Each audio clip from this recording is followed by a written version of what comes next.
very good morning. My deep gratitude to the half-brick, the raw stories. I like the tagline when it says, I'm unavoidable. So I believe in that. I'm unavoidable, right? So all of us have a story to say. All of us have a saga, and there is no climax or anticlimax as such. And everybody's story is inspiring. Everybody's story is motivating. You know, it's not that only people on the dais have inspiring stories. All of you might have some inspiring stories too. So here, this is Preeja Sreedhar. Have been into this learning and development space for 24 years. But I strongly believe that I'm a student. You know, I'm a student for a lifetime. Because when you hear the journey, you will understand that the journey continues. The journey continues, and we are all simple people there. So I come from a very simple background, born and brought up in Bangalore. In our families, we believe that women have to take care of their home front. But fortunately, my parents were working with Hindustan Aeronautics Limited. They were progressive in nature. They strongly believed that education is important for women. No matter where she is, she has to be economically dependent. However, as I mentioned, we come from a very, very, backward society where there was no awareness and exposure like these days. Of course, the contemporary times are all different, right? At the click of a button, everything is available. But we come from an era where there was absolutely no internet, where there was absolutely no Google search engines. So you can very well understand, in case if you get a project, be it in the schools or be it in the colleges, there is nothing called as Google search engines. So you have to come back and rack your brain, and if you have the money, then you can visit some of the good libraries, pay some money and sit there and do your projects. And if you don't have money, then you are isolated, you are left alone, you will not know what to do. So we come from such kind of backward society where exposure was not like today, but everything was limited. So what happened in the process was, unknowingly, I completed my 10th, my 12th. There were a lot of failures that happened. However, there were no guides, there were no mentors, there were no friends, there were no philosophers to guide us and say that, yes, you take up this course, you take up this path, you take up this kind of stream and specialization. You have career coaches today, you have everything, right? Everybody out there to help you. And you have such wonderful platforms too, to tell you many raw stories. But we come from an era, again, where there was all trial and error. It was like a blind man. You are tied up with a, blindfolded, like Gandhari. Okay, at least Gandhari was lucky, I think. I always feel that Gandhari was lucky. She chose to be in that particular space. But here, it was a different story altogether.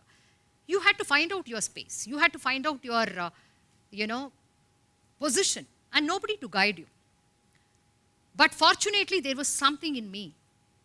When I look back today, I can understand there was a power in me. And I didn't realize those days. There was something in me which always said, I think I can make it. I think I will do it. I think I can find out. And that is called as inquisitiveness in behavioral science today. Curiosity, what you might term it. But I'm not sure about it. I didn't know what it was. I always did a self-introspection, started to analyze, because I was a timid child. I never had the guts to speak to people. I was not an explicit person. My communication was not good. My confidence was pathetic. My self-esteem was very, very low. Even today, I have my school group WhatsApp. People are like shocked, not surprised. People are shocked to see the transition in me. People say, is this the same Preeja? We can't believe. So I made it myself. So I love the word self-made. I created my own space. So how did I create? That was very, very terrific. Because it was blind man's buff, as I mentioned to you earlier. So what happened was, I was married to a family where people were very conservative and traditionalist. They strongly believed that the only task a woman has is to take care of children, okay? Nothing else. You can relax at home, take care of your children, and be happy with what life has given. Why should you venture out? And the blatant statement they often made was, in our families, women don't go out and work, So don't think about bringing such kind of dreams. So what I did was, initially, yes, the family, the children, my life was like a frog in the well. But as I mentioned to you earlier, there was always an energy within. There was always a calling within. There was always a, voice within which said, you're cut out for something else. I think you can do it. You should be doing it. And it was not that I had a lot of people to encourage me or inspire me or motivate me. It was more of an inside calling which said, I think you should be doing something. Why are you whiling away your time amidst onions and potatoes? You have got better things to do in life. And that is where I started a journey from my garage in my home front. When I say garage is exclusively meant for parking a car, right? Parking some, vehicle. But there I started to, ensure that let us have some kind of classes here, because I met few women in the neighborhood who were attending kitty parties and they didn't know how to speak in English, believe me. They said, can you help us develop our communication? Can you help us develop our spoken English? I said, yes, why not? Post-lunch, when the child is sleeping, I think we can gather in a garage, have a few discussion, and I'll tell you how to go about building a solid conversation, especially when you are in a kitty party. And this is where I started my journey. And people said, yes, you are amazing. You know how to start a conversation. You know how to build that confidence. What are you doing in the garage? Why can't you step out? I said, no, I don't think I can step out now, because I find that there's no green signal. I mean, my family says there's no need. And I don't have the guts to convince anybody. Believe me, if you keep repeating what you want in life, it will get manifested. Today they call it as law of attraction. Today they call it as self-fulfilling prophecy. Today they call it as placebo effect in medical research. But I was not aware of all these terminology, jargons, the buzzwords. For me, it was simple as repeatedly using the same word. I think I should do something. I think I should venture out of this home front. I think I should build my own space. And I did it. The calling happened when there was an engineering college that sprouted, that mushroomed near our residence, and they were looking out for people to teach personal management for their engineering graduates, way back in 1996 probably. Okay? So they just ventured out and they said, okay, if somebody is interested to take up this course on personal management, we would be more than delighted because we are not getting faculty. I was not an MBA. I neither had any post-graduation course at that moment. I had a post-graduation in literature, English literature. I had done mass comm and journalism also. So when I met the principal, it was just close by to my residence, so I walked down because one of my neighbor had mentioned that there's a call for a faculty, why don't you drop in there? So when I met the principal of that particular institute, he said, no, we are looking out for MBA graduates, postgraduates who should have some kind of experience and all that. So I reverted. I said, okay, that's not my cup of tea anyway. However, I realized that the students, the engineering students, definitely needed some kind of guidance in terms of understanding how to crack interviews. So out of the blue, I said, why not? There was nothing called a soft skills those days. Nobody had heard the name soft skills those days. Yeah, today everybody talks about the power of soft skills, communication, interpersonal skills, problem-solving skills, decision-making, whatnot. Those days, nobody knew this word soft skills. I said, as simple as this, people coming from the engineering background should be taught how to speak in good English, how to crack an interview. As simple as the self-introduction is very important. I think I can work on those perspectives. They said, why not? Just give a trial, but we wouldn't hire you as a full-timer.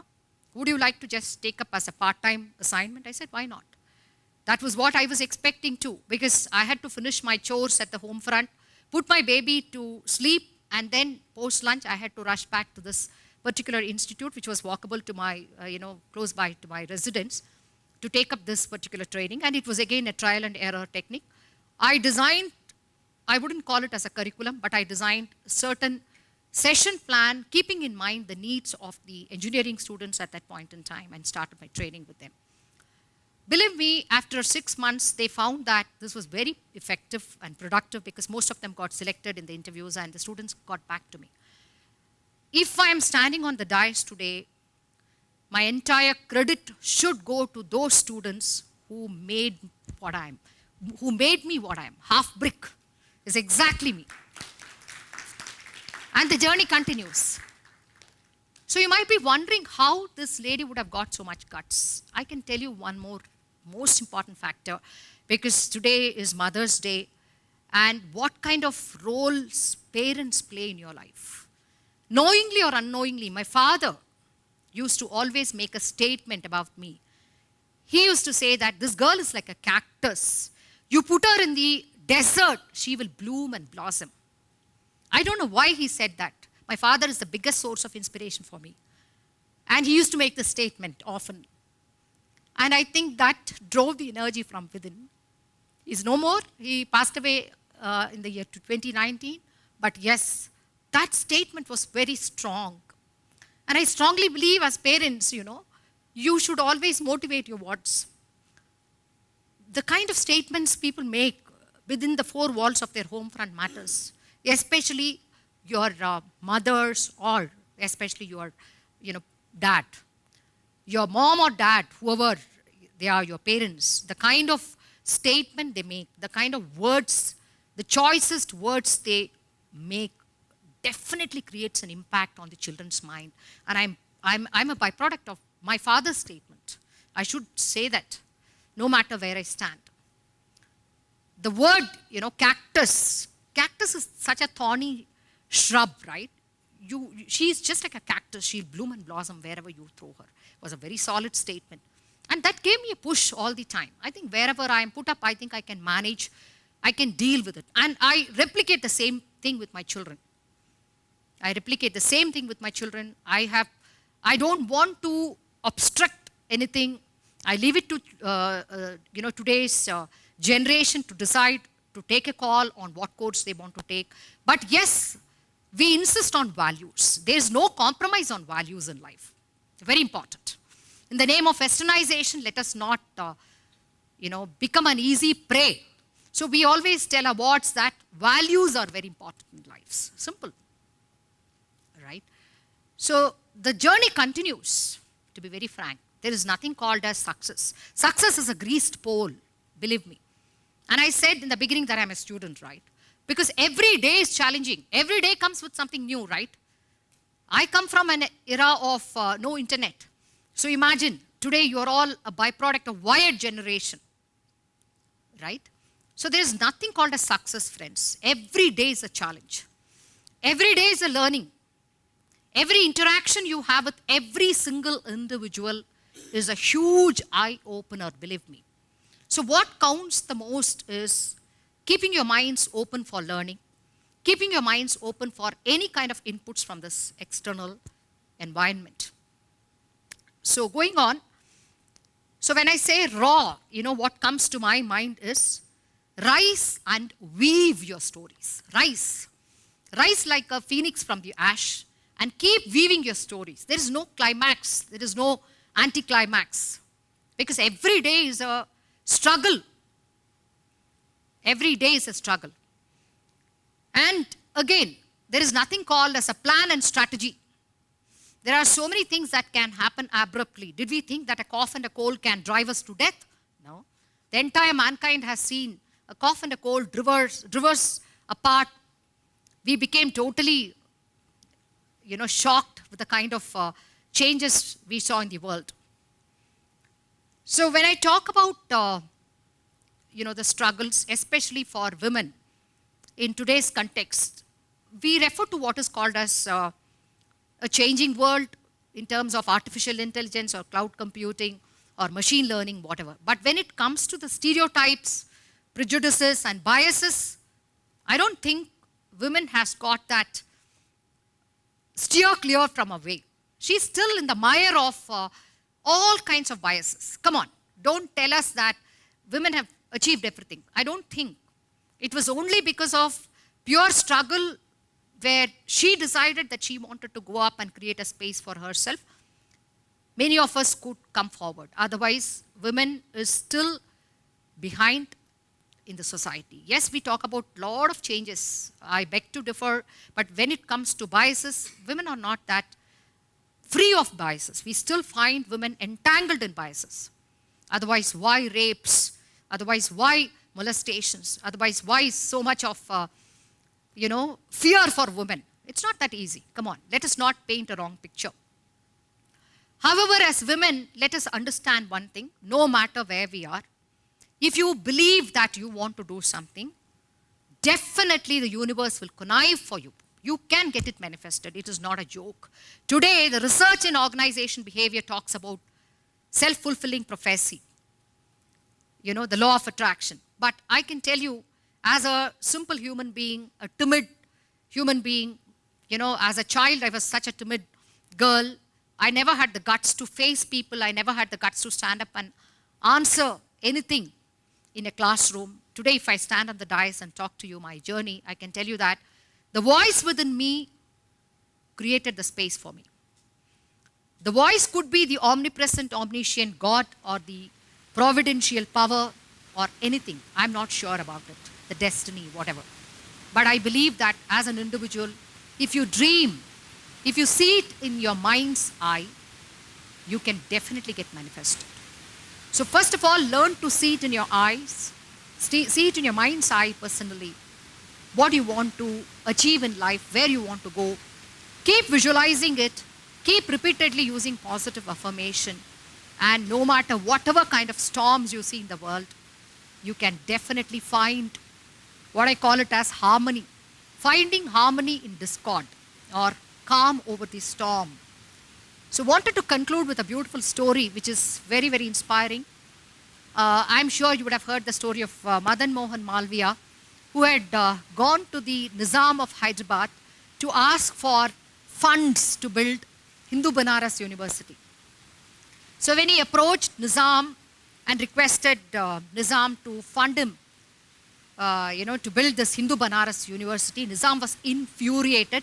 Nizam was so angry, he removed his sandal and threw at Madan Mohan Malviya. He said, "How dare you come here to ask for funds to build Hindu Banaras University? Just get lost before I kill you." So Madan Mohan Malviya, what do you think he did? He just picked that sandal of Nizam and went back and auctioned the, shoes of Nizam, collected huge funds and built a beautiful Hindu Banaras University. That's very inspiring for me. So life might throw muck at you, but utilize the opportunity and go ahead. Progress starts when you decide. With these thoughts, thank you so much for this great opportunity. The half-brick, I'm unavoidable, and the raw stories are very, very inspiring. I call it as rise and weave more such stories. All of you are seated here. I'm sure you would have seen some stories. Now try manifesting it. Thank you so much.